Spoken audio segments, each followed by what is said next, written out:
Once upon a time, in a quaint little village nestled between rolling green hills and towering mountains, there lived a brave boy named Leo. Leo was not exceptionally big or strong, but what he lacked in size, he made up for in heart. He had a wild mop of curly hair and twinkling blue eyes that sparkled with curiosity and courage. The village was peaceful, set among vibrant fields of flowers and leaf-filled woods where the village children often played.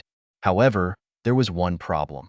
The villagers lived in constant fear of the mountain that cast a shadow over their homes. It was said to be haunted by a fearsome dragon named Draculon, who had once terrorized the land, snatching livestock and frightening travelers. One fateful day, the village elder, a wise old woman named Granny Alara, announced that Draculon had returned. Panic swept through the town like a gust of wind, and whispers of despair filled the air.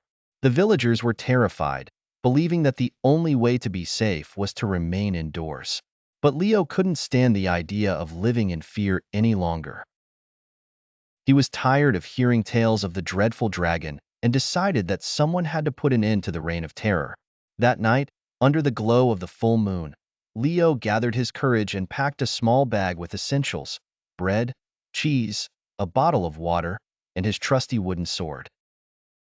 He crept out of his home, determined to confront the dragon and save his village. As he approached the mountain, the path grew steeper, and the air filled with an eerie silence. The sun hadn't yet risen, and shadows loomed large. Leo's heart raced, but he pressed on, imagining the brave knights he had read about in storybooks. When he finally reached the cave where Draculon was said to dwell, he took a deep breath and called into the darkness. "Draculon!" Leo shouted, his voice echoing against the stone walls. "I am Leo, and I've come to face you." To his surprise, the dragon appeared. Draculon was enormous, with shimmering green scales that glimmered in the dim light. But instead of breathing fire or roaring mightily, the dragon looked at Leo with surprise. "A boy dares to challenge me?" Draculon said, his voice deep and rumbling. "What could you possibly want?" With a mixture of fear and determination, Leo replied, "I want my village to be free from fear. You don't have to hurt us. We can find a way to coexist peacefully." The dragon chuckled, a sound that echoed through the cave. "You humans are always so afraid of me. But do you even know why I came to your village?" Leo shook his head, feeling a mix of confusion and bravery. "No, but I want to understand." Draculon shared his story.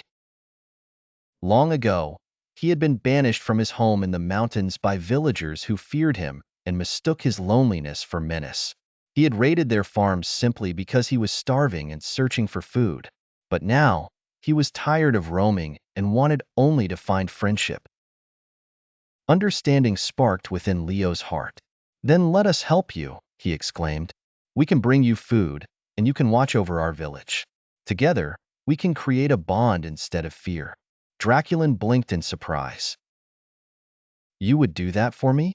"Yes, but you must promise not to harm anyone," Leo insisted.